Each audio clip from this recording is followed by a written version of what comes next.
So before I start this video, I have to start off with a safety warning. We're going to be using some chemicals that, when mixed together, can be extremely dangerous. So we do not want to mix these, but we're talking about this mask specifically. Originally, this video was going to be talking about this character of which I use this mask. That'll be in a separate video, probably, if I even make it. That said, though, if you want to build that figure, it's just a Generation 2 Matoran standard build. I will link to that in the description. You can check out my Discord. It should be in the mock instructions channel, though it'd probably be a couple hours before it's actually on that channel because I have not made the instructions yet. Studio file should also be there, but let's focus on this. So I've had a lot of people ask me about this mask since I featured it in the previous video at the very least. And this is a knockoff. This is from a bootleg brand off of AliExpress. I actually ended up buying this a couple of years ago, or nearly 2 years ago at this point, and I was made aware of this by Pokora Morgan, friend of the channel here. So very thankful for that. But that said, it's a very interesting piece in general.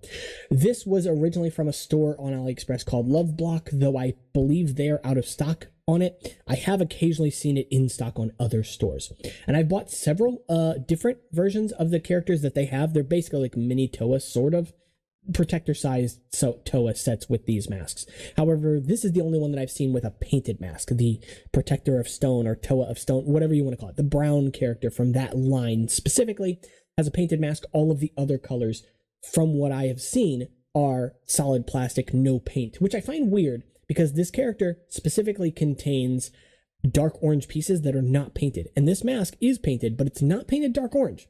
It's painted Metro Brown. So, first of all, if you're wanting a new Metro Brown mask, I think you'll be happy with this one. The paint job is exceptionally good. The quality of the mask is good, and it fits very nicely on, G2 heads, right? And yes, you can still see some of the paint in there because it's a bit of a laborious process. That said, I know some portion of the audience is going to be tempted to remove that paint, and it is pretty easy to do, though it takes a little bit of elbow grease. However, once you remove the paint, you might be tempted to do something else. This is where the safety warning comes in. So we're going to be using two chemicals today. We're going to be using gloves full time. Just play it safe. Some of these chemicals can really irritate or even burn the skin or cause rashes. Plus, also, you have no idea what's in this paint. There could be lead for all we know, and you don't want that absorbing into the skin if at all possible. So just wear gloves. It's just better that way. So the two chemicals, fairly common household chemicals, but do not mix them: isopropyl alcohol and bleach. Bleach typically used for laundering. That's so you can clean stuff, and also typically used as a disinfectant as well. Rubbing alcohol, usually used for first aid and also as a disinfectant. So if you're at like a store looking for these things, typically you'll find bleach in a laundry section around laundry detergents, etc. Whereas isopropyl alcohol or rubbing alcohol, depending on where you're from, you may find near first aid, near pharmacy, type areas of a store. Again, don't mix them. On their own, they're generally okay, though I would definitely say use them outdoors because the fumes can get to be kind of dangerous or overwhelming. But suffice to say, the first thing we're going to do, we're also going to use water as well in between these steps so that we're separating, putting as much distance between the isopropyl alcohol and the bleach as possible. Don't mix anything with bleach for what it's worth. Just don't do it. And I'm not saying it as a joke either. I'm talking about this is stuff that can literally put you to sleep forever, So, don't. That said, with this mask, what I do is I have a little glass toothpick holder. You could use like a shot glass or something like that. I fill it with isopropyl alcohol and I will submerge this mask in there, allow it to sit for at least 20 minutes. This isn't really going to dissolve the paint. This is because it does take some elbow grease to do this, but rather it's going to soften the paint enough for you to remove it by hand. Wearing gloves, I take a cotton swab or toothpicks or both and just kind of work my way into there. It's going to kind of smear the paint around a lot, so it might be best to do this while it's submerged in the rubbing alcohol, just because that'll continue to keep the paint soft and keep it moving around. Once you take the mask out of the rubbing alcohol, you're kind of battling time because it evaporates pretty quick and the paint will firm back up. So it is a process for sure. This is not something that you could just do in 5 minutes and have a brand new white mask. And plus, after you have gotten all of that off, you might be sad to see that the mask is not white. It is off-white. It is actually significantly yellowed, which is pretty unfortunate, but there is a way to correct for that. And this is where the danger comes in. So After we have allowed this to do its isopropyl alcohol thing, after we have removed all the paint and we're satisfied with it, we can move on to the next step, which is running it under cold water for at least 5 minutes just to remove any isopropyl alcohol that's on the surface, front, back, bottom, top, side, whatever, right? All of the holes, etc. Flowing water just to remove any isopropyl alcohol that's on the surface. However, we don't know how porous this plastic is, so we also, after the fact, want to do a water bath.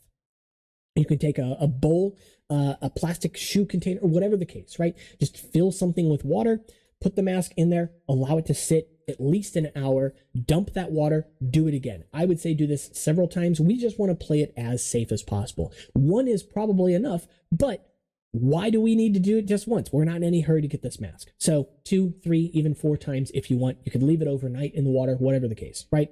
And the reason we're just cycling the water is to get rid of any isopropyl alcohol that might be still left in there, because it'll have a much easier time soaking into that water than maybe perhaps evaporating.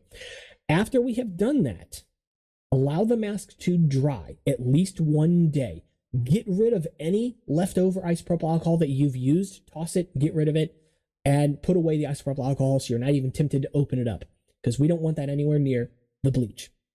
So now, after the mask has fully dried, now we're going to go ahead and use bleach. This process can take a few days, especially depending on the temperature, depending on the time of year, depending on your location on Earth. Like, this is weird stuff, I know, but it's because we're going to be doing this outside with the sun, and that's fairly dependent on where the sun is in the sky. That said, what I tend to do is I will, again, fill a container, a different container with bleach. Glass container typically is best, just so it doesn't leach into whatever it is. But I wouldn't use the same container as what I use for the isopropyl alcohol if I haven't washed that container thoroughly. So, same thing with the bleach. Just submerge the mask in it, set it outside in full sun, allow it a few days, honestly, to just allow that sun to de-yellow it. This is just literally going to break down some of that yellow coloration, sort of. It's a bit of a process, and it's kind of hard to talk about exactly how this works. It depends on like oxidation and all this crazy stuff, but suffice to say, it's a process. Once it has done its thing for several days and you're happy with the color that comes out, remember, this can still continue to yellow as time goes on. There's really no way around that because, again, we don't know the properties of this plastic. But once you have done that, again, do the water bath thing. We want to allow this to leach out any of the bleach that's left over. And bleach will definitely get into this plastic. So run it under cold water, at least 5 to 10 minutes, then bathe it in water, several baths over the course of a day at least. Allow it time to dry. If after it has dried, you smell it and you still smell bleach, do more baths. Just get rid of the smell. The smell will eventually dissipate on its own, but again, we're just playing it safe. So why don't we want to mix the chemicals? Again, it should be clear, if you're anybody that has grown up in a household around people, don't mix anything with bleach. It's kind of a running joke, but like, it's seriously dangerous. There are very few chemicals you can mix with bleach and it be okay. Chlorine is just very reactive as a chemical on its own, and yes, bleach is more than just chlorine, but suffice to say, mixing things with bleach can create some really, really hazardous chemicals. In the case of isopropyl alcohol and bleach, you're basically creating chloroform, which can very quickly put you to sleep and you just don't wake up. So yeah, don't do it. With that said, it's not fun to joke around with any of this stuff. It's not fun to play with this stuff. The point of this is to get a toy at the end of the day. If you do not feel comfortable doing this, I think you will be happy with the Metro Brown mask. Mine did come with a little nick on it, but that's nothing really crazy to worry about. The paint job itself was really good, and it's not a perfect match. I want to say the mold here is not a perfect match for Legos. There are some very subtle differences. Thankfully, they're symmetrically the same, so it's not anything that's really going to bother you, though you might have scratches and scuffs on there. We don't know what factories these are made in, where they come from, how they're treated, whatever the case, right? And this specifically did not come packaged in its own separate bag, which was weird because with the Liwa version of this character from this brand, that mask did come in its own bag, but it's just plastic. It's not painted. So I don't know what that was about. But anyway, maybe yours will come in a separate bag. I don't know. That might have been something they were switching over to or from. So as I said, to summarize this entire video, A, They're fairly cheap to buy these, thankfully, so you can just buy one and play around with it, see what you get out of it, you know. The Lewis set didn't come with as much interesting stuff, but it did come with some of the Hero Factory flame pieces. They're used in basically all of the Protector sets, and in fact, the exact same flame piece is used in the Protector of Jungle, but for the bootlegs case, it uses trans medium blue instead of trans dark blue, and it is fluorescent. That's pretty cool. With that said, I don't have any of the others yet, but I've done research on the other ones, and as far as I can see, none of them have painted masks. This is the only one, but so far, all of them that I have seen of this character specifically have had painted masks. Your mileage may vary. You might order it today, have it arrive, and it arrives with a solid plastic dark orange mask. I'm sorry, I can't help you with that. You also might order one of the other ones and it comes with a painted mask. Cool. You know, let me know. With that said, be exceptionally safe, because at the very least, I want to continue talking to you. I want to have you as a member of the Discord channel, and I don't want to learn that anybody got put into the hospital because of a video like this. I plan on doing more videos talking about stuff like this, talking about chemicals, because I resin cast, because I dye masks, and etc. And those also involve some pretty hazardous materials depending on what you're using and what you're doing. So I gotta know that when people are watching videos like this, they're going to take all of this stuff really seriously. But the onus, you know, it's on me for putting the information out there. So do your part. Play responsibly, be responsible, and enjoy your new white or Metro Brown Mask of Stone. You'll be happy with both. So that's pretty much it for this one, guys. If you did enjoy the video, let me know your thoughts in the comments. If you have experience with any of these, I believe these are from KSZ brand or XSZ brand, but I don't know. They were unbranded on the actual instruction booklet that came with them. That said, if you have any thoughts about videos like this or how you think I could improve the communication for videos like this, let me know, because I've tried recording this video several times. I don't know exactly what I'm doing, but I'm trying my best. With that said, you can also check out the Discord, as I mentioned, for instructions for this guy, or at the very least for the studio file for this guy. All that stuff is free. Studio's a free program through Bricklink as well.